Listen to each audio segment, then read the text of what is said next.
ప్రపంచంలో కుబేరుణ్ణి మించిన ధనవంతుడు లేడు. కానీ అన్ని కోట్ల రూపాయల ధనం ఉన్న ఆయనకు ఒక వ్యాధి ఉంది. ఇప్పటికి వ్యాధి నయం కాదు. ఇప్పుడు తెలిసి ఆయన వ్యాధి, ఒక కన్ను గుడ్డి గవ్వలాగా మారి పైకి కిందికి ఆడుతూ ఉంటుంది. ఒక కంటి గుడ్డు కన్ను ఎర్రగా మారిపోయి ఈ కంటికేసి చూస్తూ ఉంటుంది. ఎల్వి ప్రసాద్ ఆసుపత్రికి వెళ్ళినా ఇది నయ్యవలేదు. మరి ప్రపంచంలో కళ్ళ డాక్టర్ లేరా? కుబేరుడి దగ్గర డబ్బు లేదా?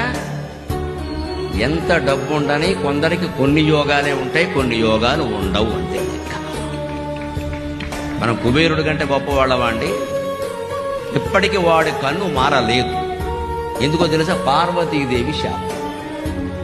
వాడు కుబేరుడుగా ఉండి తపస్సు చేసినప్పుడు శివపార్వతుడు ప్రత్యక్షమైతే అమ్మవారు బాలా త్రిపుర సుందరి. బాలా అంటే 16 ఏళ్ళు. శివుడు అలా ఉన్నాడు. ఈవిడ వచ్చి ఒయ్యారంగా ఆయన భుజం మీద చేయి, మరి వాళ్ళ ఆవిడ ఆయన